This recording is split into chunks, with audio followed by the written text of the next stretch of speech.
What would be your biggest cooking disaster that you've ever had in your own kitchen at home? Other than the sheet on your neck. Yeah.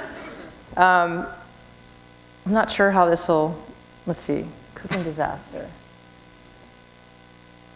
I wrote an essay about this in an anthology called Don't Try This at Home, and a blind cook applied for a job at Prune and didn't tell me he was blind. And I didn't say, "Are you blind?" And I didn't know how to handle the situation. I would have done it a lot differently now. I would have said, "You appear to be blind. Can you teach me what I'm supposed to know to get through this?" And anyway, neither of us helped each other out, and it was a really bad night. Well, thank you. Hello. Hi. You are the toughest chick that I ever read about, and I feel like I could say that I know you because I read your book, and scheduling your child's birth because 2 people quit on you is pretty badass, and I admire that. I just want to ask you what you think the psychological difference is between normal people and people who work in a restaurant. And at that, and with the risk of not sound like a feminist, what do you think it is that us females who work in restaurants have that's different than, I guess, normal females? Can you help me out? Well, I always say to people when they tell me that they're thinking about opening a restaurant or going into the restaurant business because they just love to cook, I'm like, don't ever open a restaurant. So I think if you're working in a restaurant, it's not because you love to cook, it's because you love to tame and play in chaos. Some sort of way, right? You're comfortable with mayhem, and it doesn't rattle you. And I actually, I can't go down the female-male path. It doesn't serve me in any way, or you. And anyone who's very preoccupied with their gender in this field, I'm made uncomfortable by. I'm like, I know it sucks, but can you just like suck it up and do your job, and everything will work out, and just don't worry about the boys, and make really good friends with the dishwasher and the chef, and ignore every other person in the restaurant. Thank you. Yep. As much as I enjoyed the book, I struggled at the end with the alienation and the separation from your mother. What was behind that? But she was your inspiration. She was the reason you're where you are, it seemed. Yeah, one of the technical things that I was not able to do well in the book that it's okay, lean on that bruise, it's okay. I'll do better on my second book, I swear. Sorry. Yeah, it's a very unexplained part of the book, how this woman in whose lap I sat every night of my life and inhaled her exhale and listened to her swallowing, down my back. I mean, it's very intimate. I know her very well. And I don't explain the divorce or the departure. I'm hoping that a careful reader is going to pick that out of the in-between the lines. So you have to go back and read it again. I'm teasing.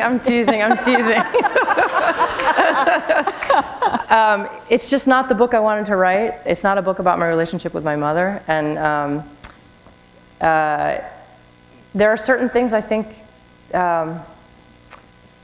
okay, she gathers the family and tells my father that that he has to leave, and we all think that that's a good idea. So that's a pretty telling thing about this person.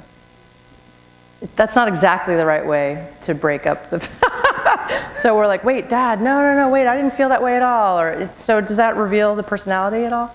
Sure. Or you're 8 years old and you've broken something and that's not an accident, it's carelessness. Like I think she's revealed in the book of the ways, I think the most damning thing I say in the book is that I just feel better without her.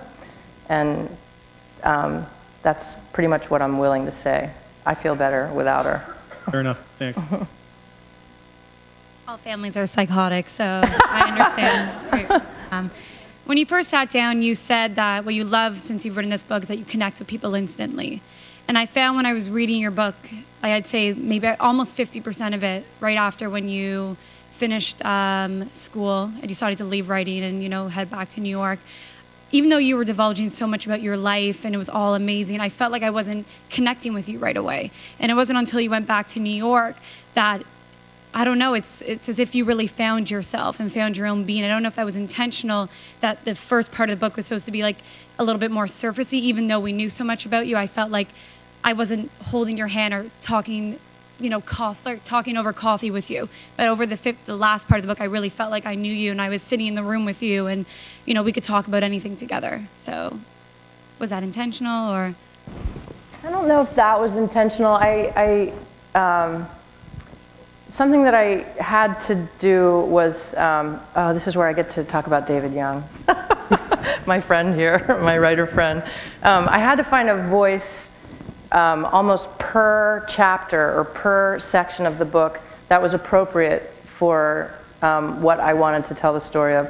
So in the earlier parts of the book, when I'm talking about that childhood, I had to take on this. I didn't have to. It was appropriate to be quite romantic and nostalgic and to evoke this time when and also to write, if possible, with the same innocent eye of the voice of the child who's experiencing this, if that makes sense. So again, this is some technical stuff that I was unversed in. I actually enjoyed it, though, that you did it that way. So it's kind of interesting you say it isn't intentional, because I think for everyone in life, we're getting to know ourselves, and 2 years later, we look back and we're like, whoa, is that really how I thought about life? So that really came across. You know, this is the hardest thing. I have a book club with my friend Jordan over there, and that was the first thing we said is like, I really just wanted to know you, and suddenly I did. And I don't know, maybe that was because of the age you're at, or the age I am, and I felt like I connect with you. But yeah, it's really interesting that it was just kind of natural and progressive. Yeah, it wasn't so natural. I think I had to really work at that. But it's very hard to write about something as if you don't know innocently when you have a lot of later knowledge about it, and you try not to bring. This is like the freaking hardest part of writing. And the whole thing about voice, if I can say it, is that all right? I mean, I was trying to find a voice that I could live with for 300 pages. And, you know, you can really knock yourself out. And I was looking around for role models. I was like, well, David Sedaris is really funny, and maybe I should write the whole book like that. But, you know, that can be also so funny that you're not getting deep. Or you could do the sort of maudlin, you know, all of it's rose-colored and the meadow with the stream, and it's like, ugh, that's cloying. And so anyway, David Young, my writer friend, I was like, what am I going to do about this voice? I need a voice that I can listen to. And he said, oh, the voice. He's like, listen, honey, the voice is you talking to the smartest person you know about everything you hate about the subject with as much compassion for it as you can muster. Ugh, I know, it changed my life. I parented differently, I interacted in the world differently after that. I was like, oh my God. And he just tossed it off in 10 minutes. He's like, yo, you want some advice about voice? Can you write that down? Or? Yes. All right, thank you. Yeah, I can say it one more time. The voice is you talking to the smartest person you know about everything you hate about the subject with as much compassion for it as you can muster. It was very helpful. I mean, that person in my mind changed per chapter. It's like, okay, who am I going to talk to? Who's the highest person? Like, what's the highest mind I can talk to in this chapter? And it's very helpful, obviously. Hi. You spoke earlier about your philosophy towards food as a chef. As a restaurant owner, what's your philosophy on hospitality and service? It's my great pleasure to provide hospitality. It's very honest, wholesome work, and you can sleep well after a day of hospitality, of taking care of others. And I don't feel demeaned by it in any way. If you're doing a good job, it's very pleasurable. It's very honest. I mean, I think the only thing that's hard about it now is that not everyone knows how to receive service. And I find myself unclear about what game I'm playing or what game we're playing when there's a very difficult restaurant customer. And is that about, are we failing, or are they doing a power trip, or this comes up a lot in terms of dietary needs and people modifying the menu. So it's my hospitable pleasure to take care of you if you're going to die of peanuts. That makes me feel very happy to take care of you. But we start to go down other paths on that, and I don't know what, I'm often like playing some game of psychology, psych out. It's like, is this a real allergy, or you just want to show me that you're the boss? Or it gets confused sometimes. But in general, it's my pleasure to take care. So if you were to describe at Prune the approach to service, if you were to train your staff on yeah, we say it all the time. It's a little bit like we want you to be very knowledgeable, friendly, and wearing blue jeans. Thank you so much. Yep. We'll answer, sorry, before we do the next question, we'll do the 3 people who are standing there now, and then we'll end after that. Just because you've got your Sharpie, Andy? I have my big bag of Sharpies. Yep. Excellent. Yes. First of all, I want to say just thank you for your candor in general. A little closer to the microphone. Thank you for your candor in general. And I so needed that story about missing 3 deadlines tonight. So thank you very much. Good. I was really taken at the beginning with this idea of having a long-term relationship with a single restaurant. And I wondered about the same application of that in relationship to a professional life, having a long-term relationship to your professional life. Any thoughts about that? Yeah. I mean, the thing that's sustaining for me is that, especially in the restaurant, that no 2 days are the same. But that's also because of where I am in the game, that I own my own business, and my skill sets have evolved, or what it's important for me to be doing in the workplace is different than it was 4 years ago. So that keeps me very alive and engaged in the profession, some now 30 years in. I think it would be hard for me if I was sort of a journeyman, like, you know, you're just the sous chef for 25 years at a restaurant. That would be harder for me. Some people find that very stabilizing and happy. You can raise your kids, you get your paycheck, you're the chef of a restaurant, but you don't own it. And that sustains in a different way. So I guess it's a personal decision. Hello.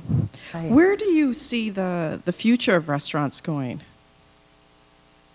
You are talking to the least qualified person to... It's a tough one. I just fail at these questions. I have no idea.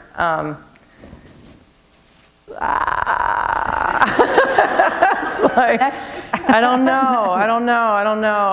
I'm just a dishwasher. I'm not. But it's interesting when you said, though, about the 2 people you have to make friends with, the executive chef and the dishwasher. Every time we do an interview with a renowned chef. I mean, I remember the question that was asked of Ferran Adria. Somebody asked him who was the most important person in the kitchen. He didn't even miss a beat. He said the dishwasher. No plates, the place no just food. Cheered. Yeah, exactly. And I think that was really interesting. So. Yeah, no glass, no wine. Yeah. Last question. Hi. So probably the biggest part of the book that I really appreciated was you're talking about your experience in grad school and the feelings that you had listening to other people talk and feeling like they're full of crap, like what are they doing here? And that really resonated with me because I'm graduating from chef school this week, and I came to it after dropping out of my master's program for very similar reasons. Is everything was just like, why are we doing this? And while I'm loving what I'm doing, I've started to work in restaurants. I'm in pastry, and it's really great. But I'm feeling that kind of sense again. And you brought it up a little bit with the tweezers bit of kind of this very lofty and getting away from the actual content and form of the food, and so I was kind of wondering kind of your advice on finding that home in the industry that's going to have the... I mean, you have to find purpose and meaning in your life, wherever you are. I'm sure lawyers and firefighters alike feel the same way. It's like, God, I just hauled this guy out of the bathtub last week. My brother-in-law is a firefighter, so it's funny. It's funny you should say that. Right, you think it's going to be all blazing, you know, 4-story buildings. It's a lot of like, really? You're still smoking, Mrs. Emphysema? I told you not to do that. So to find purpose and meaning wherever you are is your big job. And you know, you have to just read Camus, The Myth of Sisyphus. Because, you know, he's arguing that he's pushing that rock up the hill knowing it's going to roll back down. And he's smiling the whole time. So will it make me cry like Foucault did? Oh, in a different way, in a much more worthwhile way.